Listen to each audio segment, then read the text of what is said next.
1952-তে ভাষার জন্য লড়াই করেছেন, 1971-এ লড়াই করেছেন শোষণ মুক্ত সমাজ গড়ার জন্য। বঙ্গবন্ধু বলেছিলেন, আমার পকেটের টাকায় কেনা অস্ত্র, আমার পকেটের টাকায় কেনা বুলেট আমার বুকে নিক্ষেপ করা হয়। এবারের সংগ্রাম স্বাধীনতার সংগ্রাম, এবারের সংগ্রাম মুক্তির সংগ্রাম। 71-এ আমরা পাকিস্তানি হানাদারদের বিদায় করেছিলাম ঠিকই, কিন্তু মুক্তি পাই নাই। পেয়েছিলাম? আমরা বলি যে 30 লক্ষ শহীদ হয়েছে, 2 লক্ষ মা বোন ধর্ষণের শিকার হয়েছে। এখন কি বাংলাদেশে খুন, গুম, হত্যা, ধর্ষণ হয় না? হয় না? স্বাধীনতার 50 বছর, অর্ধশত বছর, 53 বছর পার করে ফেলার পরেও এখনো ধর্ষণ বন্ধ হয় নাই, খুন বন্ধ হয় নাই, চুরি বন্ধ হয় নাই, চাঁদাবাজি বন্ধ হয় নাই। চাঁদাবাজ এক দল গিয়েছে, আর এক দলে গেছে। ঠিক না বেঠা? আবার মনে করেন না যে অন্য কারোর কথা বলা হচ্ছে। আজারি ভাই বলার পরে খুব খেপে গেল। আমি বললাম, আপনি তো বোঝেনি নাই। এই কথাটা বলেছে যে এক দল খেয়ে গেছে, আর এক দল খাওয়ার জন্য রেডি হয়ে আছে। এই দলের নাম হলো বাংলাদেশ জামাত ইসলাম। কোন দল? কয় আমারে পাগল বুঝা, জামাত খায়। আমি বললাম, আপনারা খান? আমাদেরও তো খাওয়া নিষেধ। তো নিষেধ তাইলে যদি নিষেধ থাকে দলে, তারপরে যদি খান, আপনি তো দলের আইনই মানেন। আপনি কিসের দল করেন? আপনি তো বাংলাদেশ সাদাবাজ party, Bangladesh CP, Bangla BCP, BCP, Bangladesh সাদাবাজ পার্টি। মনে থাকবে, এদের কোনো দল নেই। এরা না বিএনপির, না আওয়ামী লীগের, না জাসদ বাসদ হেফাজতের, না জামাতের, না চরমনায়ের। ওরা চাঁদাবাজ পার্টি। সুবিধার জন্য তারা দল করে। এক ভাই ওই দল, আর এক ভাই এই দল। আছে না না? এরা সমাজ নষ্ট করে, এরা এলাকার পরিবেশ নষ্ট করে, এরা দলের ভাবমূর্তি নষ্ট করে। 16টা বছর যারা নির্যাতনের শিকার হয়েছেন, তাদেরকে বলতে চাই, এই জাতীয় গুটি কয়েক কুলাঙ্গারের জন্য দলের ভাবমূর্তি নষ্ট হতে দিবেন না। আমরা আপনাদের শুভাকাঙ্ক্ষী, আমরা শেখ হাসিনারও শুভাকাঙ্ক্ষী ছিলাম। ঠিক না বেঠে? আমরা তারও শুভাকাঙ্ক্ষী ছিলাম। আমাদের চাওয়া ছিল, বারবার বলেছি, বাংলাদেশে জামাত ক্ষমতায় যেতে হবে, এটা নয়। আফজাল সাহেবের এমপি হতে হবে, এটা নয়। আব্দুল সালাম সাহেব চেয়ারম্যান হবে, এটা নয়। মুর্শিদ আলম তিনি মেম্বার হবেন, এটা নয়। কবির বিন সামাদ তিনি মন্ত্রী হবেন, এটা নয়। বরং আমরা এটা চাই যে বাংলাদেশের সংসদে আল্লাহর কোরআন কায়েম হবে, দেশ চলবে আল্লাহর দেওয়া আইন দিয়ে। বলেন ঠিক কিনা? এই আইন যদি বাংলাদেশে শেখ হাসিনা কায়েম করে দিত, তাহলে জামাত ইসলামের আন্দোলন লাগতো না, হেফাজতের শাপলা চত্বরে আসা লাগতো না, চরমনায়ের সেমিনার করা লাগতো না, ফুরফুরার এত আন্দোলন লাগতো না। বাংলাদেশে যেই দল কোরআন কায়েমের দায়িত্ব নেবে, আমরা সেই দলের লোক। বলেন ঠিক কিনা? আমার কথার সাথে একমত কারা কারা দেখতে চায়?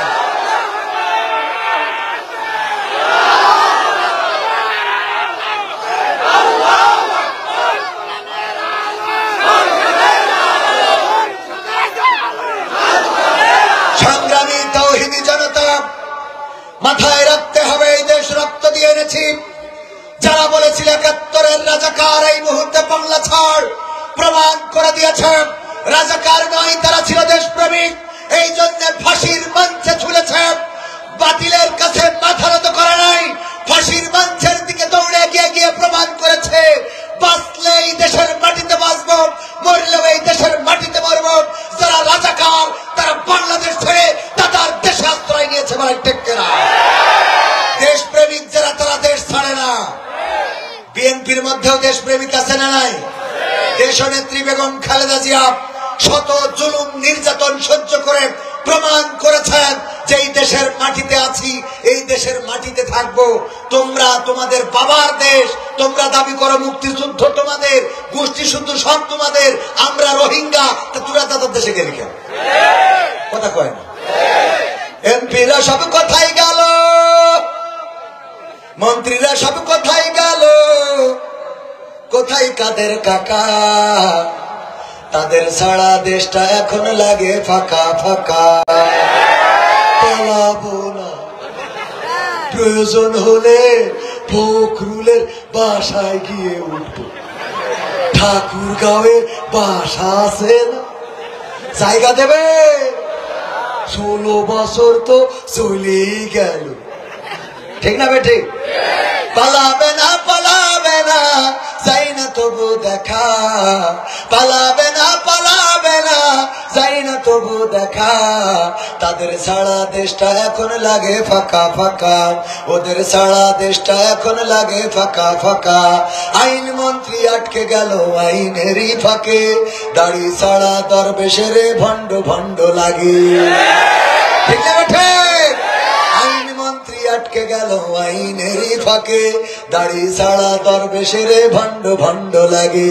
শুনছি কত নেতা নেত্রী খাইতেছে ভাই ডান্ডা, বিচারপতি কালামানিকের ফাটিয়েছে আন্ডা। পলকের ঝলক গেল, পলকের ঝলক গেল থামিয়ে নেটের চাকা। তাদের সারা দেশটা এখন লাগে ফাঁকা ফাঁকা, ওদের সারা দেশটা এখন লাগে ফাঁকা ফাঁকা। কই গেল সেই সংসদেতে মমতাজের গান, কোথায় গেল হযরত বলা শামীম ওসমান? কই গেল সেই সংসদেতে মমতাজের গান, কোথায় গেল হযরত বলা শামীম ওসমান? ইনুমে নন্দীপু মনি আছে কারাগারে, বাপ করিলেও পাপ কখনো ছাড়ে কি আর তারে? কোথায় গেল স্পিকারের, কোথায় গেল স্পিকারের দৃষ্টি আঁকা বাঁকা? তাদের সারা দেশটা এখন লাগে ফাঁকা ফাঁকা, ওদের সারা দেশটা এখন লাগে ফাঁকা ফাঁকা। কোথায় গেল আরাফাত আর ব্যারিস্টার সুমন, কথা বলার সময় তারা করে নিয়োজন? মুরগি কবির খাইছে ধরা, জাফর কোথায় আছে? গোপনে কি সেও গেল মোদি দাদুর কাছে? কোথায় গেল সালামের, কোথায় গেল সালামের কাড়ি কাড়ি টাকা? তাদের সারা দেশটা এখন লাগে ফাঁকা ফাঁকা, ওদের সারা দেশটা এখন লাগে ফাঁকা ফাঁকা, ঠিক না বেঠে? কেন ফাঁকা ফাঁকা লাগে? কারণ আমরা আগে কুমড়া দিয়ে কেমন করে বেগুনি বানানো যায় সেইগুলো টেলিভিশনে শিখতে পারতাম। তারপরে শিখতাম কেমন করে কাঁচামরিচ শুকিয়ে রাখলে বর্ষাকালে ভিজাইলে আবার জীবন্ত হয়ে ওঠে, সেটাও আমরা শিখেছিলাম। আমরা শিখেছিলাম কেমন করে কাঁঠাল দিয়ে বার্গার বানাইতে হয়। এরপরেও আমরা আরো শিখেছিলাম, দাদার দেশে দেখলাম টেলিভিশনের নিউজ, পত্রিকার সাংবাদিক যে ক্যামেরা ধরেছে, মাইক্রোফোন ধরেছে, আমার দাদার দেশের জনগণ বলে, দাদা বড্ড কষ্টে আছি। কষ্টে আছি দাদা, পেঁয়াজ তো এদেশে বিক্রি হচ্ছে না, আগে বাংলাদেশে নিত, অনেক দাম পেতুম, কিন্তু এখন তো দাম পাচ্ছি না দাদা, বাংলাদেশে তো রপ্তানি হচ্ছে না। আমি বললাম রপ্তানি হবে কি? তোকে দাদা বললে আমাকে পেঁয়াজ দেবে না, তা আমরা কি হতে ভয় পাইছি নাকি? কারণ আমাদের নেতৃত্ব পেঁয়াজ ছাড়া রান্না শিখাই, তারপর ওই পাশে গেছে, ঠিক না বেটা? পেঁয়াজ ছাড়া রান্না আমরা জানি, ওরা দিলেও কিনা দেয়। তোমরা গরু আমাদের দিবা না, অসুবিধে নেই, আমাদেরও লাগবে না, কারণ গোষ্ঠের অভাব আমরা কাঁঠাল দিয়ে পূরণ করি, ঠিক না ভাই? ঠিক, এসব আমরা সব শিখেছি আগে। তারপরে আমরা শিখলাম সৌদি আরব যদি বলে তোদের রোজার মাসে খুরমা দেবো না, দিবি নে, আমাদের বড়ই আছে, পেয়ারা আছে, ওই খাবো, খেলা হবে, ঠিক না বেঠে? এই জন্যই ফাঁকা পা। শুধু তাই না, আরো তো ঘটনা বলবো। আমার আফজাল ভাই শ্রদ্ধাভাজন, আমার আপনাদের নেতা, আমাদের রাহবার, ওনার স্ত্রী দাবি করেছে একটা ফোন কিনে দিতে হবে, স্ক্রিন টাচ, একটু হতে আমার এই হালে টালে দেখবে। তো অনেক কষ্ট করি, ইয়ানো দিয়ে তার কিনা যায় না, খাটি খুঁটি এমনি সামনে মোটামুটি একটা ফোন কিনে হাতে দিয়েছে, নাও আমি তোমারে কত ভালোবাসি, এই ফোনটা কিনে এনে দিলাম তোমার। ফোন দেওয়ার পরে ওই দিন টেলিভিশনে দেখে নিউজি, ওবায়দুল কাদের কাকা বলতেছে, এই মোবাইল কে দিয়েছে? শেখ হাসিনা সরকার দিয়েছে। ভাবি বলতেছে এই ফোন তুমি ফেরত, তুমি জামাতের রুখন, আমিও জামাতের রুখন, শেখ হাসিনার ফোন তুমি নিয়ে এসে দিলে কোন লস? আমি কব তুমি দিতে পারবে না, বললি তো উঠে যায় যে আমার দিয়ে হবে না। সংসার টিকায় রাখা সম্ভব? কথা কয় না। এই বিউটি পার্লার কে দিয়েছে? আল্লাহ বলল ওয়াকফারনা ফি বুয়ুতিকুন্না ওয়ালা তাবাররাজনা তাবাররুজাল জাহিলিয়াতিল উলা। ওগো নারীরা পর্দার মধ্যে থাকো, জাহিলি যুগের মেয়েদের মতো সাজুগুজু করে নিজেদেরকে প্রদর্শন করে বেড়ায়ও না। আর আমার কাদের কাকা দাবি করলো যে ঘরে ঘরে বিউটি পার্লার, এটাও একটা উন্নয়নের অংশ। তার মানে শয়তানের পথে একটা বাড়াই গেছে, ঠিক না বেঠে? পর্দার মধ্যে থাকতে হবে, সাজুগুজু করা যাবে না। আর তোরা বিউটি পার্লার বানালে ওখানে কি ছেলেরা সাজতে যায়? ছেলেরা তো নিজেদের চেহারা দেখাবে না। এই যে দেখেন কি কায়দা করি, জুতো পাইতেছে ওর সাথে মোজা যেন পার রং না দেখি ফেলে, আবার প্যান্ট প্যান্ট পরি, আবার নিজে একটা এক্সারসাইজ গেঞ্জি ওইটা ঢুকাই দেবা, বেল মারিছে কোনোভাবে যেন খুলে পড়ি না, ঠিক না? ঠিক। এরপরে শার্ট একটা গায়ে দেয়, ওটা আবার ঢুকাই দেয় যে কোনোভাবে বেরোয় যাওয়া, তা হবে না। বোতাম একটার জায়গায় 5টা, আরে বাবা 5টা বোতাম। এরপরে দেখেন আবার একটা কোট দেয় যে কোনোভাবে যেন কোনো দিকটা আলগা না হয়ে যায়। কোট লাগানোর পরেও মনে হয় যদি হঠাৎ কোন একটা জায়গা দেখা যায়, আবার এখানে টাই মেরি টাইট করে বেঁধে রাখে যে আগলা হয়ে যাওয়া, এত সোজা না, ঠিক না? ঠিক। আর মেয়েরা খালি কয়ে কেমন আছেন, শয়তান। মানে কোন কায়দা করে দেখেন, বিলাল বানাইছে পিছনে অর্ধেক নেই, ওর নিচে আবার লাভা খাইতে তার ফুটো, ঠিক না? ঠিক। এমনি এখানে হাতা একটুক বানাইছে, সেই এইটুকির মধ্যে আবার এখানে কেটে ফুটো করি, হ্যাঁ লাভ। লাভের সাথে আবার তীর মেরি থই যে একজন তীর মেরি চলে গেছে, তুই আমার সাথে লাইন মতো থাকবি, শয়তান আছে না না? তাহলে বিউটি পার্লার করে কি ক্ষতি করেছে আমাদের একজন, এই যে কুষ্টিয়ার কুমারখালী, ও বিয়ে করার পরে কুমারখালী বিউটি পার্লারে যাইয়ে আইফোন 16 প্রো ম্যাক্স বিউটি পার্লারের মালিক। তা বলছে ভাই কে জন্য? বলছে কালকে আমার বোন আপনারা সাজাই দিচ্ছেন এখানতে। তো বলছে তাই এত দামি ফোন, 2 লাখ টাকার উপরে দাম, তো আনন্দ, এত খুশি। আল্লাহ তুমি আর 3টে বিয়ে দেওয়ার মানে মোট 4টে, তো তাহলে আর 3টে হলি তাহলে তো ভালোই হয়। পরে ওই মোড়ক উন্মোচন করি দেখে, কভার খুলে দেখে কিসের আইফোন। ওই আইফোনের বক্সের মধ্যে একটা নোকিয়া 1100 গাডার মারা। নোকিয়া 1100 কি করে? গাডার মারা। কাগজে সিরকুটি এরকম লিখা রয়েছে যে হুজুর না, লিখা রয়েছে যে এখন কেমন লাগে, মানে এখানে সিরকুটি লিখেছে, এটা পড়ে ফেলছিলাম। লিখে থুয়েছে কি এখন কেমন লাগে, তার মানে হলো তুই গতকাল যেটা সাজাই দিছিস ও তো বাসর রাতে আমি মনে করলাম এটা আইফোন, তো 1 বছরে গাডার মারা নোকিয়া হয়ে গেছে। কথা বলতে পারেননি? এখন কেমন লাগে? এই বিউটি পার্লার গুলো করে এমন সাজাচ্ছে, বাসনাতে দেখেও মনে করছে পরিমণির খেলা তখন ধরে গেছে। পরে রাতে দেখা কি আর পরিমণি, এ তো লেডি বলেও না, ঠিক না বেঠে? এইগুলো সাজুগুজু করি। আর সামনে আসছে লাইলাতুল ফেব্রুয়ারি। আজকালকের ছেলেরা বই নিয়ে আর বসে না, ও বাবা গুগলে সার্চ করিয়া পড়ি। ওরে কালের মেয়েরা কোরআন হাদিস ধরে না, এখনকার মা বোনেরা কোরআন হাদিস পড়ে না, ও আল্লাহ টিকটকে ভিডিও ওরা করে। আজকালকের ছেলেরা বই নিয়ে আর বসে না, গুগলে সার্চ করিয়া পড়ি। আগের সময় প্রেম করিলেন আব্দুল সালাম ভাই বলতো পাইছো কি, এখন বলে শখ করিয়া বাবু তুমি খাইছো কি? বাবু তুমি কি খাইয়াছ? তুমি খেয়েও শরীরে টেক কেয়ার করো। রে বাবা গলা দিনে পুরো দাঁড়িয়ে গেছে, এখন কই বাবা আছে না না? আগের সময় প্রেম করিলে মুরব্বীরা বলতো পাইছো কি, এখন বলে সব করিয়া বাবু তুমি খাইছো কি? লজ্জা শরম নাই আইলাম কোন জামানাই, লজ্জা শরম নাই আইলাম কোন জামানাই, ভবিষ্যৎ দেখি অন্ধকারে। আজকালকের ছেলেরা বই নিয়ে আর বসে না, ও বাবা গুগলে সার্চ করিয়া পড়ি। নতুন করে হয়েছে চালু এখন আবার কন্টেন্ট, পরিচয় করাই দেখি এই আমার বয়ফ্রেন্ড, ঠিক না বেঠে? নতুন করে হয়েছে চালু এখন আবার কন্টেন্ট, পরিচয় করাই দেখি এই আমার গার্লফ্রেন্ড। শরমের মাথা খাইয়া গেছে ওরা পাগল হইয়া, শরমের মাথা খাইয়া গেছে সব পাগল হইয়া। হইয়া ভবিষ্যৎ দেখি অন্ধকারে। আজকালকের ছেলেরা বই নিয়ে আর বসে না, ও বাবা গুগলে সার্চ করিয়া পড়ে।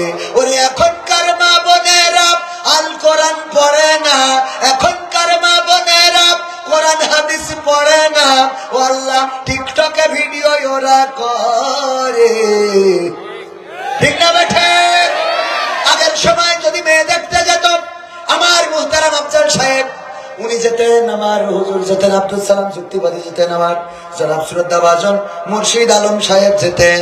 যাওয়ার পরে জিজ্ঞাসা করতেন, ওগো মা, আমার পুত্রর জন্য, আমাদের পুত্রর জন্য দেখতে এসেছি, বলো দেখি কোরআন পড়তে পারো কিনা?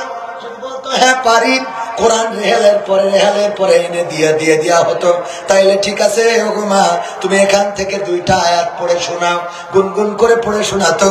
এরপরে বলতো দুরূদ ইব্রাহিম হবে কিনা, তাশাহুদ পারো কিনা, সূরা ফাতিহা মুখস্থ আছে কিনা, আয়াতুল কুরসি হবে কিনা, সূরা ইয়াসিন পারো কিনা, আব্দুল্লাহ সূরা রহমান মুখস্থ আছে কিনা, এমনি ভাবে জিজ্ঞাসা করা হতো। করার পরে যদি দেখা যেত সব জায়গায় উত্তীর্ণ হয়েছে, আবার হাতে লেখা নেওয়া হতো, মা একটু হাতে লেখা করো, তোমার হাতে লেখাটা দেখতে চায়, কেমন তোমার হাতের লেখা। এমনি ভাবে দেখার পরে যদি দেখতো এই দিকে পাশ চেহারা যদি একটু কমও হতো, খারাপও হতো, তারপরে বলতো নদীর পানি ঘোলা ভালো, জাতের মেয়ে কালো ভালো, সুতরাং এই মেয়েটা আমাদের পরিবারের জন্য নেওয়া যায়। ঠিক না বেঠে? আর এখন মেয়ে দেখার জন্য মুরব্বীদের লাগে না, শ্রদ্ধাভাজনদের নেয় না। ইয়াং পোলাপান তরুণেরা মোটর সাইকেলে গিয়ার মেরে চলে যায়। যাওয়ার পরে এবার উনিও বিউটি পার্লার থেকে সাজুগুজু করে আসে। এই যে আগে দেখতে আসলি ওর বুঝতি অন্তত 1 সপ্তাহ লাগছে তোর দেখতে আসবে। ঠিক না বেটি? মানে বাইন তুই না দেখতে, ঠিক না বেটি? আর এখন খায় জানিস আমার দেখতে আসবে, আমার দেখতে আসবে, তুই এখানে দোস্ত। হ্যাঁ, এবার সামনে যেই বসে, তারপরে এই দোস্ত ওরে কয়, দোস্ত জিজ্ঞেস কর, কি জিজ্ঞেস করবি? কয় ভাবি আপনার টিকটকে ফলোয়ার্স কত আছে এখন? টিকটকে ফেসবুক কি মনিটাইজেশন হয়েছে? ভাবি আপনি কি কাপড় ভ্লগ করতে পারবেন? কাপড় ভ্লগ বোঝেন তো? মানে স্বামী দাঁড়ায় থাকবে আর বউ স্বামী পিছনে থাকবে। কোথায়? হ্যাঁ গাইস, হ্যাঁ কেমন আছো সবাই, আমাকে কি শুনছো? হ্যাঁ কমেন্ট করো, আমাকে শুনতে পেলে কমেন্ট করো। এই যে পিছনে আমি বলেছিলাম না আমি নিয়ে আসবো আমার পাগলকে, যে নিয়ে এসেছি, তুমি হাই বলো। হ্যাঁ আমাকে কেমন দেখাচ্ছে দেখো তো, আজকে তোমাদের সব। ও মা, কবির বিন সামাদ জয়েন করেছে। হ্যাঁ কবির বিন সামাদ, এর নাম কি ভুলার? মানে কাপড় ভুলাগ, স্বামী পিছনে পাগলের মতো দাঁড়ায় থাকবে আর ও আমার সিনেমা খাবে।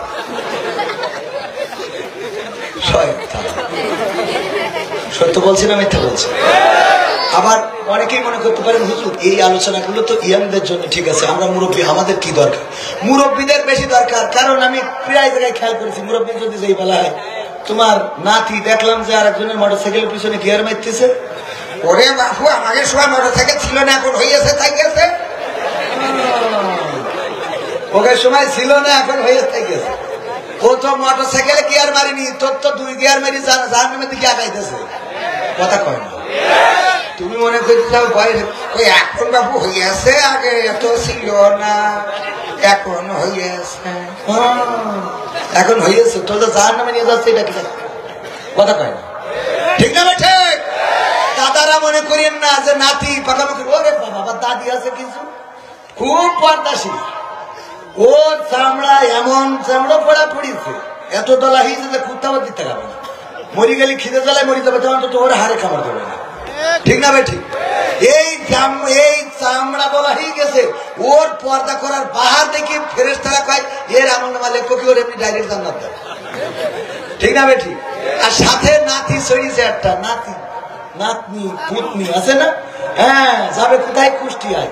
বাসে চড়িয়েছে, চাচি দাদি বাসে উঠেছে, দাদি যাবে কুষ্টিয়া যাবো, মানে কুষ্টিয়া যাবো, মানে দাঁত নেই তো কুষ্টিয়া খালি কুষ্টিয়া হয়ে যায়। বোঝেননি? হেলবার কাছে বুদ্ধি পাচ্ছি তো করে নামবেন ঘরে পরে নামবে পরে নাতনি পাশের থেকে বুঝতে পারছেন না আমার দাদি বলছে নাতনি কি সাজু বুঝু সব উন্নত নেই। হ্যাঁ ঠিক না ঠিক? আর দাদির বুরকা পরাবো এমনি দাঁত নেই, আবার পর্দা করিস 3 পর্দা। আমি নিরুৎসাহিত করছি না, তুই এখন পর্দা করলু কি না করলু কি, তোর যেটা করা লাগবে ওইটা না ঢেকে তোর এত ঢেকে গেছিস কি কথা কয়নি। যদি কয় তোমার নাতির এই অবস্থা, ওরে বাবু এখন তো বয়সের দোষ। এখন হয়তো তুমি খুব পর্দা করে তোর দিক তাকাবে কিনা, ঠিক না বেটে? আমাদের এইগুলোকে কন্ট্রোল করা দরকার। যেখানে অন্যায় সেখানে প্রতিবাদ করার দরকার আছে না নাই? কুনতুম খায়রা উম্মাতিন উখরিজাত লিন-নাস তা'মুরুনা বিল মা'রুফ ওয়া তানহাউনা আনিল মুনকার। ওগো আমার ভাইয়েরা, আল্লাহ সর্বোত্তম উম্মাত হিসাবে, সর্বশ্রেষ্ঠ উম্মাত হিসাবে আমাদেরকে এই জমিনে পাঠিয়েছেন এই জন্য যে আমরা সৎ কাজের আদেশ দেব, অসৎ কাজে বাধা প্রদান করব। কিন্তু এখন সৎ কাজের আদেশ যদিও একটু আছে, অসৎ কাজে বাধা দেওয়ার লোক নাই। বলেন ঠিক কিনা? অসৎ কাজে বাধা দেওয়ার দরকার আছে না নাই? অনুরোধ করেছে হুজুর কি হবে, বেঁচে থেকে গাইতে হবে। তো এই গানের মধ্যে দিয়ে, আইনুদ্দিন আল আজাদ ভাইয়ের গানের এই মধ্যে দিয়ে আমি আমার আলোচনা শুরু করতে চাই। পবিত্র কোরআনের সূরা সফের 2 এবং 3 নম্বর আয়াত তেলাওয়াত করেছি। মোটামুটি তার ব্যাখ্যা বলাই হয়ে গেছে। ইয়া আইয়ুহাল্লাযীনা আমানু লিমা তাকুলুনা মা লা তাফআলুন। ওগো ঈমানদারেরা, এমন কথা বলো না যা কাজে পরিণত করো না। সেই কথা আমি কিন্তু বলেই দিছি যে পালাবো না, এই কথা বলেছে কিন্তু পালাই গেছে, তার মানে আল্লাহর আয়াতের বাইরে চলে গেছে। ঠিক না বেঠে? আরো ব্যাখ্যা করবো, শুনবেন আপনারা? শুনতে রাজি আছে? আলোচনা করবো কি হবে বেঁচে থেকে অযথা বিদ্যা শিখে যদি না গড়তে পারি শোষণবিহীন সমাজটাকে। কি হবে বেঁচে থেকে, কি হবে ছাত্র সেজে চুমু খেয়ে সনদ খানা যদি হয় বিদ্যালয়টা সন্ত্রাসীদের আড্ডাখানা। সন্ত্রাসীদের আড্ডাখানা এখনো আছে না নাই? আমার ছাত্রদের সমন্বয়ক হাসনাত আব্দুল্লাহর পরে আক্রমণ করা হয়েছে, ছাত্ররা গোলমাল করেছেন, গোলমাল চলছে, সেখানে তিনি গিয়েছেন গোলমাল মেটানোর জন্য। তারপরে চড়াও হয়েছে, তার উপরে আক্রমণ করা হয়েছে। এখনো ষড়যন্ত্রকারীরা আছে, তারা আমাদের এই আন্দোলনের বিজয়, এই বিজয়টাকে ম্লান করে দিতে চায়। ছাত্র সমন্বয়কদের মধ্যে বিভ্রান্ত সৃষ্টি করে ছাত্র সমন্বয়কদের ঐক্য বিনষ্ট করতে চায়। এমন শয়তান বাংলার জমিনে আছে না না? এইগুলো যারা করতে চায় আমরা তাদের পক্ষে নয়, বরং তাদের বিলটা ভেঙে দিতে রাজি আছি না নাই? আমার ছাত্রদের ঐক্য বিনষ্ট করা যাবে না। সেই ছাত্ররা দলমত নির্বিশেষে রাজপথে এসে রক্ত ঝরিয়েছে, আমার মুগ্ধ রক্ত দিয়েছে, আবু সাইদ শান্ত, ইয়ামিন, ইয়াকিন, তারা রক্ত দিয়ে প্রমাণ করেছে আমরা ছাত্ররা চেয়ারের জন্য লড়ি নাই, পাওয়ারের জন্য লড়ি নাই। আমরা স্বৈরাচার মুক্ত করতে চেয়েছি, বৈষম্য বিরোধী বাংলাদেশের জন্য লড়েছি। সেই বাংলাদেশে ছাত্রদের এই ঐক্য যারা বিনষ্ট করতে চায় তারা জাতির দুশ্মন। বলেন ঠিক কিনা? আমি প্রতিবাদ জানাচ্ছি ছাত্রদের। গত পরশুদিনের আগের দিন হাসনাত আব্দুল্লাহর সাথে একসাথে ছিলাম মাহফিলে। হাসনাত আব্দুল্লাহ এসেছেন, উনি স্মৃতিচারণ করতে যেয়ে বলল 2 বছর আগে আপনার সাথে অমুক মসজিদের সামনে অমুক জায়গায় গাছতলায় দেখা হয়েছিল, মনে আছে? আমি বললাম সেই সময় আমিও সাধারণ ছিলাম, আপনিও সাধারণ ছিলেন। আজকে আপনি অসাধারণ আর আমি সাধারণের জায়গায় আছি। বুকের মধ্যে জড়াই নিলেন, বুকের মধ্যে জড়াই নিয়ে বলতেছেন কবির ভাই এভাবে বলা যাবে না। আপনারাও আন্দোলন করেছেন, আপনারা আমাদের আগে থেকে আন্দোলন করেছেন এবং সেই আন্দোলনকে আমরা বেগবান করেছি। এটাই ছিল পার্থক্য। যে আন্দোলন তারা নেতৃত্ব দিল জীবন বাজি রেখে, বাতিলের ওই বুলেটকে ভয় পাই নাই, রক্তচক্ষুকে ভয় পাই নাই, ডিবি হেফাজতে নিয়ে হাউন আঙ্কেলের হোটেলে খাওয়াইছে, তারপরেও সার্জিস আলম দেখাইছে ছবিতে যে বন্দুকের নল দিয়ে আমাদের এইটা পাঠ করাচ্ছে। দেখেছেন কিনা? যে ছাত্ররা ছবি উঠতে যেয়েও অন্তত হাতের ইশারা দিয়ে প্রমাণ করতে পারে যে বন্দুকের নলের মুখে আমরা এই কথা বলতেছি যে আমরা আন্দোলন থেকে সরে আসলাম। দেখেছেন না আপনারা? সেই ছাত্রদের বিরুদ্ধে যারা দায়, ওরা জাতীয় গাদ্দার, ওরা জাতীয় গাদ্দার। বাংলাদেশকে সংস্কার করতে দিতে যাদের আপত্তি আছে তারা কি চায়? এই বাংলাদেশ সংস্কার হওয়ার দরকার আছে না নাই? কারণ প্রতিটা রন্ধ্রে রন্ধ্রে জালিম বসে আছে। আল্লামা সাঈদী বলেছিলেন, একটি ফুল বাগান ধ্বংস করার জন্য একটি হুতুম পেঁচা যথেষ্ট। আর এখন তো ফুল বাগানের প্রতিটা ডালে ডালে হুতুম পেঁচা বসে আছে। এখনো সেই হুতুম পেঁচারা আছে না নাই? এখনো কিন্তু সেই সময়ের নিয়োগ দেওয়া পুলিশ, সেই সময়ের নিয়োগ দেওয়া বিজিবি, বিডিআর, আর্মি, তারা এখনো ডালে ডালে বসে আছে। তারা সুযোগ পাইলেই ফুল বাগানকে শুধু ধ্বংস করবে না, ফুল বাগানের প্রতিটা ফুলের গোড়া মূলোৎপাটন করে দিতে চায়। সুতরাং প্রতিটা তাওহীদি জনতার প্রস্তুত থাকতে হবে, প্রয়োজন হলে আমার রাজপথে নামবো, রক্ত দেব, জীবন দেব, কিন্তু এই আন্দোলনকে মিলাদ হতে দেব না। রাজি কারা কারা?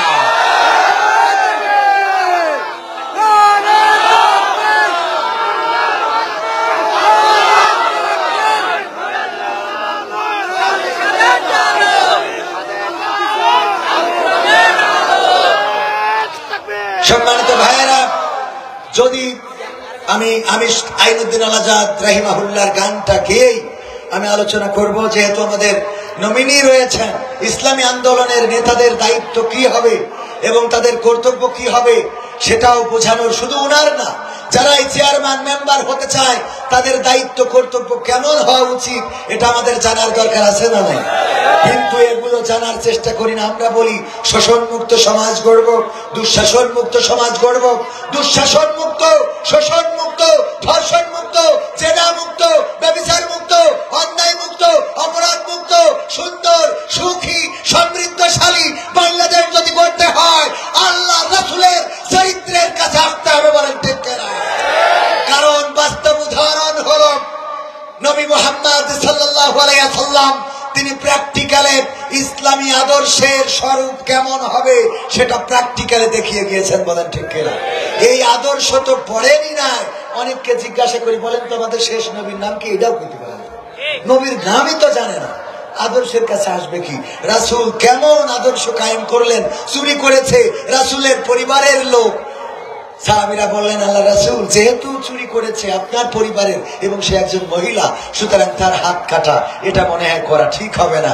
আল্লাহ রাসূল সাল্লাল্লাহু আলাইহি সাল্লাম বললেন যে আল্লাহর কোরআনের বিধান অনুযায়ী বিচার ফায়সালা হবে। বলল যে আল্লাহ রাসূল, এটা ভেবে দেখা দরকার। বিশ্ব নবীকে অনেক রকম করে বোঝানোর চেষ্টা করলো। বিশ্ব নবী সাল্লাল্লাহু আলাইহি সাল্লাম এক বাক্যে বলে দিলেন, ওগো আমার সাহাবীরা, ওগো আমার সহকর্মীরা, ওগো আমার সাথীরা, তোমরা আমাকে বোঝাতে চাও আমার পরিবারের কেউ একজন চুরি করেছে এবং সে নারী, তার হাত কাটা যাবে না।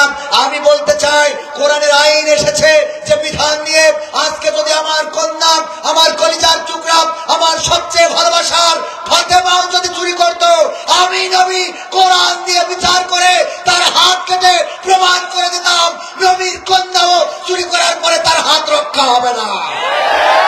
এটা ছিল রাসূলের আদর্শ, এটা ছিল কোরআনের আদর্শ। ওমরের সন্তান মদ পান করেছেন, কোন কোন বর্ণনায় এসেছে ব্যভিচার করেছেন, কিন্তু নির্ভরযোগ্য মতামত হলো যে মদ পান করেছেন বন্ধু বান্ধবের সাথে মিশে এবং তিনি না বুঝে পান করেছিলেন।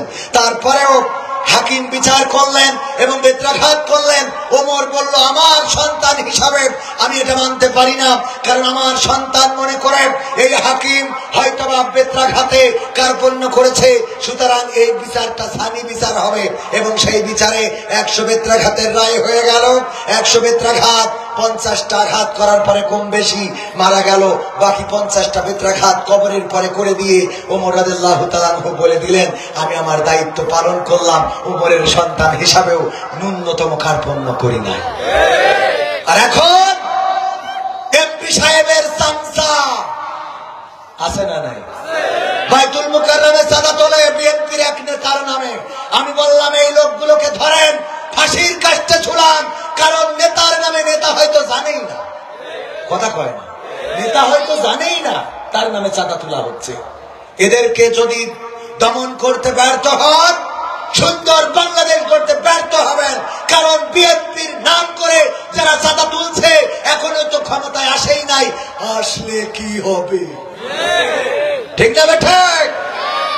সুতরাং চাঁদাবাজের জন্য এই দেশ আমরা স্বাধীন করি নাই, ধর্ষকদের জন্য স্বাধীন করি নাই, আমরা এই দেশ স্বাধীন করেছি সুখী সমৃদ্ধশালী স্বাধীন বাংলাদেশ গড়ে তোলার জন্য। ইনসাফ ভিত্তিক সমাজ যদি গড়ে তুলতে হয়, ন্যায় ইনসাফের ভিত্তিতে যেই মানুষগুলো তৈরি হয়েছে, মুহাদ্দিস আবু সাঈদ নাম শুনেছেন আপনারা? মুহাদ্দিস আবু সাঈদ মোহাম্মদ শাহাদাত হুসাইন আমার আব্বার সমসাময়িক লোক, এবং তিনি 1 থেকে 6 পর্যন্ত জাতীয় সংসদের সদস্য ছিলেন। এর পূর্বে উনি 2 বার চেয়ারম্যান ছিলেন। কি ছিলেন? বাংলাদেশ জামাতে ইসলাম মনোনীত 4 দলীয় ঐক্য জোট যখন নির্বাচন করেছিল, সেই নির্বাচনে তিনি এমপি হিসাবে নির্বাচিত হয়েছিলেন। যশোর 2 আসন জিকরগাছা চৌগাছার মুহাদ্দিস আবু সাঈদ মোহাম্মদ শাহাদাত হুসাইন, উনি এমপি হওয়ার পরে অস্ট্রেলিয়ায় সফরে পাঠানো হয়েছিল। সফর থেকে ফিরে আসলেন, 30,000 কম বেশি কিছু টাকা বেঁচে গেল। এয়ারপোর্ট থেকে বের হয়ে আগে ওই টাকা খালেদা জিয়ার রাষ্ট্রীয় কোষাগারে জমা দিয়েছে, তারপরে যে আমার রাষ্ট্রীয় ভাবে যে টাকা দেওয়া হয়েছিল আমি খরচ করার পরেও বেঁচে গিয়েছে। শুধু তাই নয়, উনি যখন চেয়ারম্যান, রমজানের মাস, রোজার মাসে সরকারি ভাবে খুরমা আসে, আরব কান্ট্রি যখন খুরমা গুলো দেয়, রাষ্ট্র সেগুলো ভাগাভাগি করে দেয় অথবা কিনে রাষ্ট্র এগুলো জনগণের জন্য দেয়। খুরমা নিয়ে যাচ্ছেন চেয়ারম্যান, রোজার মাস, কপোতাক্ষ নদীতে তখন নৌকা দিয়ে যাতায়াত করা লাগতো। কপোতাক্ষ জিকরগাছা থেকে বকরা পর্যন্ত নৌকা চলতো, নৌকায় উঠেছেন। মাগরিবের আজান হয়েছে, মুহাদ্দিস আবু সাঈদ মোহাম্মদ শাহাদাত হুসাইন উনি 1 গেড়ো পানি নিয়ে নৌকায় বসে নদীর পানি নিয়ে ইফতারি করলেন। ইফতারি যখন উনি করলেন, নৌকায় থাকা অন্য যাত্রীরা বলল, ওগো চেয়ারম্যান সাহেব, আপনি কেন নৌকার পানি দিয়ে ইফতারি করলেন? আপনার সাথে থাকা খুরমা, এই খুরমা থেকে 2টা খুরমা বের করে নিয়ে 3টা 5টা খুরমা বের করে নিয়ে যদি ইফতারি করতেন, তাইলে আপনার ইফতারির সুন্নাত আদায় হয়ে যেত, পাশাপাশি ইফতারিটাও সুন্দর হতো। কিন্তু আপনি কেন নদীর পানি দিয়ে ইফতারি করলেন? আবু সাঈদ মোহাম্মদ শাহাদাত হুসাইন বললেন, ওগো আমার সহযাত্রীরা শুনে নাও, আমি যে খুরমা গুলো নিয়ে যাচ্ছি এইগুলো রাষ্ট্র দিয়েছে জনগণের মাঝে দেওয়ার জন্য। এই খুরমায় আমার কোনো হক নাই, এই খুরমা জনগণের খুরমা। এখান থেকে একটা খুরমা নিয়ে যদি আমি ইফতারি করি, পরকালের ময়দানে আল্লাহর বিচারের কাঠগড়ায় ওই আদালতে একদিন আমাকে দাঁড় করানো হবে। এমন নেতা এখনো আছে না নাই? এখনো এমন নেতা আছে। গতবার গেলাম, গত সপ্তাহখানিক আগে পাবনায় মাহফিলে গেলাম, ওখানে মতিউর রহমান নিজামী রাহিমাহুল্লাহ সেই বাড়িতে খাবার খাইতেন, ওই বাড়ির বাড়িওয়ালা এসেছেন, বলল যতবার পাবনায় সফরে এসেছেন আমার বাড়িতে খাবারের রান্না বান্নার ব্যবস্থা করতে বলতেন, আমি রান্না বান্নার আয়োজন করতাম। একবার একটা প্রজেক্টের জন্য আমি অ্যাপ্লাই করলাম, অনেক টাকার প্রজেক্ট, কয়েক কোটি টাকার প্রজেক্ট। আমি বললাম মতিউর রহমান নিজামী সাহেবকে, বললাম আমার এই প্রজেক্টটাই আপনি যদি একটু স্বাক্ষর করে দেন তাইলে একটু উপকার হয়। ওই মতিউর রহমান নিজামী সেটা নিলেন এবং পড়লেন, তারপরে ভাঁজ করলেন, পকেটে ঢুকালেন। খাওয়ার শেষে বললেন, বলো দেখি তোমার বাড়ি আমার খাবার খাওয়াটা বন্ধ করতে চাও নাকি? বললো না, এটা তো চাই না। বললো এটা যদি না চাও তাইলে এই প্রজেক্টটা তোমার জন্য নয়, এই প্রজেক্টটা তোমার জন্য নয়, কারণ সরকারি প্রজেক্ট এইগুলো যারাই হাতে নেয় তারা 9-6 করে ফেলে, আর আমি 9-6 করা মানুষের বাড়ি খাবো না। সুতরাং তোমার জন্য যদি প্রজেক্টটা স্বাক্ষর করে দিই আর তুমি যদি 9-6 করো, তাইলে তোমার বাড়ির রিজিকটা আমি গ্রহণ করব না। কেমন ছিলেন নেতা? 9-6 করা মানুষের বাড়ি খায়, খাবারও খায় না। আর আজকে আমাদের নেতা, অনেকেই বলে আঙ্গুল ফুলে কলা গাছ হয়, আমি বলি কলা গাছ না, আঙ্গুল ফুলে বট গাছ হয়। কি গাছ? বট গাছ। কারণ কলা গাছ তো লিমিট, ওর বেশি আর মোটা হয় না, তার একটা লিমিট আছে, ওই লিমিটের বাইরে তো যায় না, যায় তার যেটুক। আর বট গাছ কি করে, ও যদি বাস্তি দেন, ও যেখানে হয়েছে ও আরো 3 জায়গায় 20 বছর পরে বুঝতেই পারবেন না যে কোনটে মা আর কোনটে সা। ঠিক না ভাই? ঠিক। আঙ্গুল ফুলে কি গাছ হয়? টাকা এত উপার্জন করে।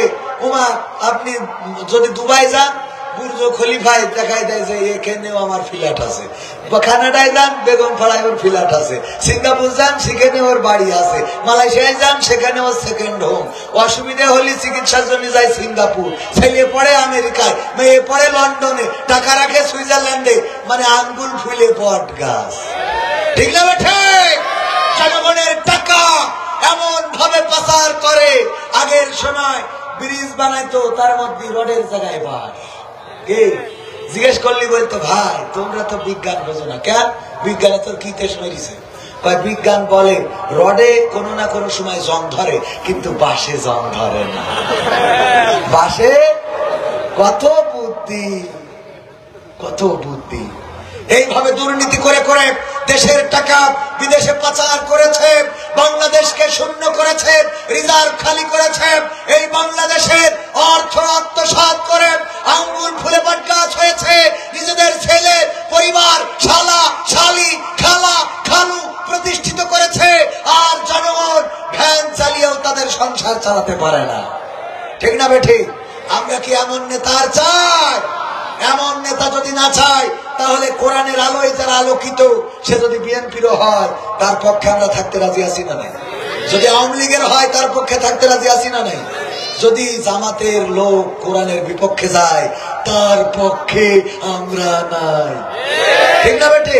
আমাদের সূত্র সোজা, এটা বোঝে না তাই বাধা দেয়। যদি বিএনপির নেতা বলে আমি চেয়ারম্যান হওয়ার পরে কোরআন দিয়ে, আল্লাহর দেওয়া আইন দিয়ে, আজকেও কিন্তু ফখরুল ইসলাম আলমগীর উনি স্বাক্ষর করেছে চরমনার পীর সাহেবের সাথে যে আমরা ক্ষমতা পাই আর না পাই, কোরআন সুন্নাহর বাইরে কোন ইসলাম শরিয়ার বাইরে, ইসলাম শরিয়ার বিরুদ্ধে কোন আইনে আমরা যাব না। দেখেছেন না 10টা পয়েন্ট? দেখেছেন কিনা? আরে বাবা এটা আপনাদের দেখাও দরকার, আমি দেখেছি, আমি আপনাদের দেখাই দিই। দাঁড়ান, পয়েন্ট গুলো আমি সুন্দর করে বলি, এগুলো যাতে ওদেরও মনে থাকে, ওরা আবার মনে রাখবেন না। মনে না থাকলে ওরা যদি এগুলো ঠিক রাখে তা আমাদের তো কোনো অসুবিধা নেই। আমরা তো শেখ হাসিনা যদি কোরআন কায়েম করে ওরা আবার বাংলাদেশে শর্ট করে ঢুকাবো। 10টি বিষয়ে একমত হয়েছেন বিএনপি ও ইসলামী আন্দোলন। আধিপত্য, সম্প্রসারণবাদ ও সাম্রাজ্য মুক্ত স্বাধীন সার্বভৌম টেকসই রাষ্ট্র গঠনে জাতীয় ঐক্য গড়ে তোলা, দুর্নীতিবাজ, সন্ত্রাসী, খুনি ও টাকা পাচারকারীদের দ্রুত বিচারের আওতায় এনে দৃষ্টান্ত শাস্তির ব্যবস্থা করা। 1 গেল, 2 গেল, 3 নম্বর ভোটাধিকার সহ সকল মানবাধিকার রক্ষার জাতীয় ঐক্যমত গড়ে তোলা। 4 নম্বর ন্যূনতম প্রয়োজনীয় সংস্কার শেষ করে দ্রুত সুষ্ঠু গ্রহণযোগ্য নির্বাচনের ব্যবস্থা করা। 5 নম্বর দ্রব্যমূল্যের ঊর্ধ্বগতি রোধ এবং সকল অধিকার বঞ্চিত মানুষের অধিকার প্রতিষ্ঠিত করা এবং আইন শৃঙ্খলা স্বাভাবিক করে নিয়ে আসা। 6 নম্বর আওয়ামী ফ্যাসিবাদ বিরোধী সকল শক্তি দেশ পুনর্গঠনে ঐক্যবদ্ধভাবে কাজ করবে। তার মানে আওয়ামী ফ্যাসিবাদ বিরোধী, তার মানে ঐক্যবদ্ধ যদি হইতে হয় তাহলে এখন এই যে পিটোপিটি কুপাকুপি কুষ্টিয়াও সেদিন মারামারি হয়েছে না, এই কথা কয় না? একটা নামকে কেন্দ্র করে মারামারি শুধু করেই ক্ষান্ত হয় নাই, একাদম সন্তানকে শহীদ করা হয়েছে শুধুমাত্র নাম থাকাকে কেন্দ্র করে। বলেন ঠিক কিনা? কুষ্টিয়ার বুকে যোগ ঘটেছে। তাইলে যদি আওয়ামী ফ্যাসিবাদ বিরোধী ঐক্যবদ্ধ হতে হয় তাইলে ভাই ভাই পিটোপিটি কেন? কথা কয় না? এই পিটোপিটি আর করা যাবে? তাহলে আওয়ামী ফ্যাসিবাদ বিরোধী ঐক্য হবে। তারপরে কি করবে? 7 নম্বর ফ্যাসিবাদ বিরোধী শক্তিগুলো একে অপরের বিরুদ্ধে আঘাত করে কথা বলবো না। কথা তো ঠিক, কিন্তু বলো কেন কোরআনের সাথে রাজনীতির সম্পর্ক নেই? কথা কয় না? আগামীতে আর বলা যাবে যা বলে ফেলেছো মাফ করে দিলাম। ঠিক না বেঠিক? যা বলে ফেলেছো মাফ করে দিলাম। তারপরে কয় নম্বর? 8 নম্বর আগামীতে যাতে আওয়ামী লীগের মতো আর কোন ফ্যাসিবাদী শক্তি ক্ষমতায় আসতে না পারে সে ব্যাপারে আমরা রাজনৈতিক ভাবে ঐক্যবদ্ধ থাকবো। 2 নম্বর ইসলামী শরিয়া বিরোধী কোন সিদ্ধান্ত নেব না। ইসলামী শরিয়া বিরোধী কোন সিদ্ধান্ত নেব না। ইসলামী শরিয়া বিরোধী কোন সিদ্ধান্ত নেব না এবং ইসলাম বিরোধী কোন কথা কেউ বলবো না। কথা যেন মনে থাকে। ঠিক না বেঠে? তারপরে 10 নম্বর প্রশাসনে এখনো বিদ্যমান আওয়ামী ফ্যাসিবাদীদের দোসরদের দ্রুত অপসারণ করা হবে। করার দরকার আছে না নাই? এখন গেলেই ডেকে ডেকে পুলিশরা ডেকে বলে হুজুর শোনেন একটা কথা বলি গোপনে। কি? আমি শিবিরের সাথী ছিলাম, 16 বছর কনে ছিলেন। কথা কয় না? তুমি শিবিরের সাথী মানলাম, 16 বছর আমাদের তো কাটি ফেলে দিয়েছে, ঠিক না বেঠে? 16 বছর আমাদের ধরিছাও, রিমান্ডে দিছাও, সুজা মানুষ কুজা করে ফেলেছাও, পায়ের নখগুলো উপড়ে ফেলেছো। আমার দেলোয়ার হুসাইন, শফিকুল ইসলাম মাসুদ, এই মানুষদেরকে যখন রিমান্ড থেকে বের করেছে, আহা, তাদের দিকে তাকানোর কায়দা নাই, তারা দাঁড়ানোর মতো শক্তি নাই। মামুনুল হক সোজা মানুষকে কুজা করে ফেলেছে, আমির হামজাকে মস্তিষ্কে এমন আঘাত করা হয়েছে, উল্টা পাল্টা কথা বলে। ও আমার ভাইয়েরা, এত নির্যাতন, এত জুলুম করলো ওরা কারা? তুমি যদি শিবির হও, ওরা কারা? কোত্থেকে এলো ওরা? ঠিক না বেঠে? কি হবে বেঁচে থেকে অযথা বিদ্যা শিখে যদি না গড়তে পারি শোষণবিহীন সমাজটাকে? কি হবে বেঁচে থেকে? কি হবে ছাত্র সেজে চুমু খেয়ে সনদ খানা যদি হয় বিদ্যালয়টা পরিমণিদের আড্ডাখানা? কি হবে ছাত্র সেজে চুমু খেয়ে সনদ খানা যদি হয় বিদ্যালয়টা সন্ত্রাসীদের আড্ডাখানা? এর চেয়ে মরাই ভালো, দেশ ছেড়ে যাওয়াই ভালো। এর চেয়ে মরাই ভালো, দেশ ছেড়ে যাওয়াই ভালো। কি হবে ধোকা দিয়ে বিবেকটাকে? কি হবে ধোকা দিয়ে বিবেকটাকে? কি হবে বেঁচে থেকে অযথা বিদ্যা শিখে যদি না গড়তে পারি শোষণবিহীন সমাজটাকে? কি হবে বেঁচে থেকে? কি হবে যুবক নামের বোঝা হয়ে এই ধরাতে যেখানে মা বোনেরা ধর্ষিতা হয় দিনে রাতে? কি হবে যুবক নামের বোঝা হয়ে এই ধরাতে যেখানে মা বোনেরা ধর্ষিতা হয় দিনে রাতে? যৌবনের সার্থকতা ঘুষিবে সকল ব্যথা, যৌবনের সার্থকতা ঘুষিবে সকল ব্যথা।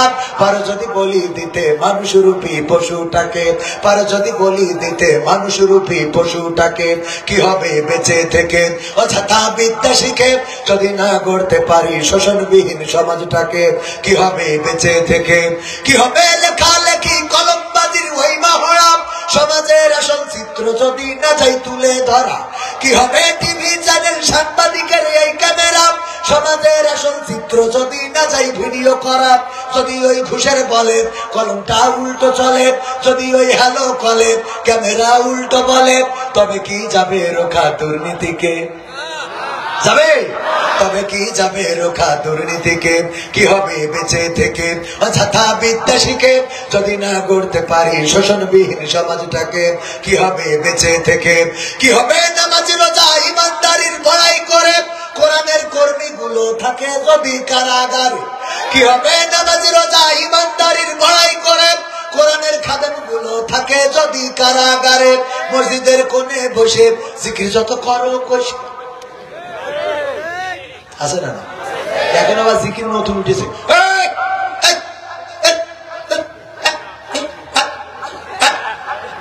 ঠিক না? ঠিক।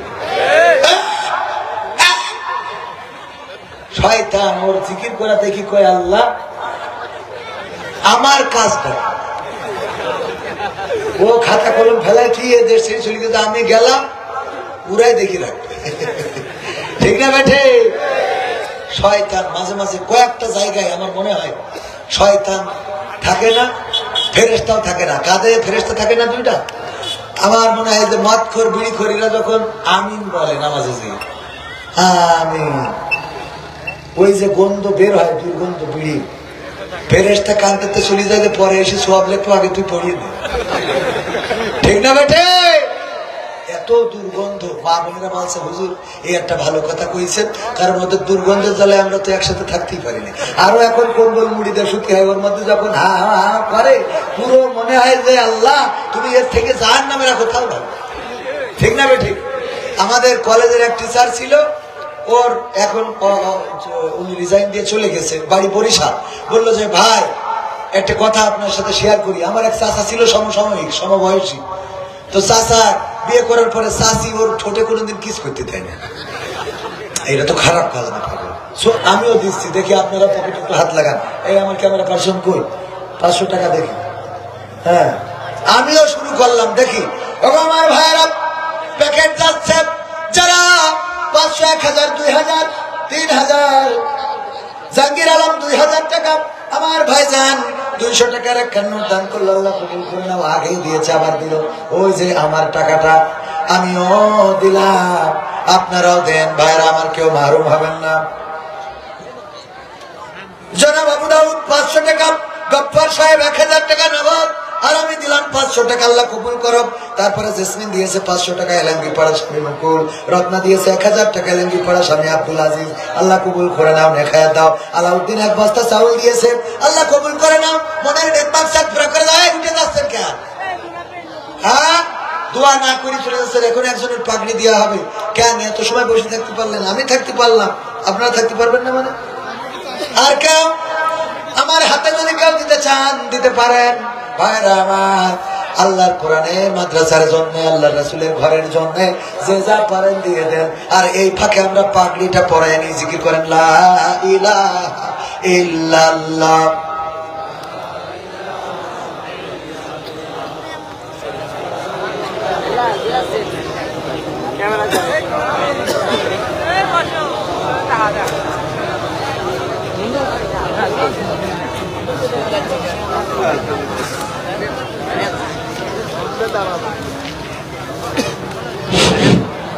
ছাত্রদের গার্জেন যারা আছেন পাগড়ি দিচ্ছে, তাদের গার্জেনকে স্টেজে আসার জন্য আহ্বান করছি।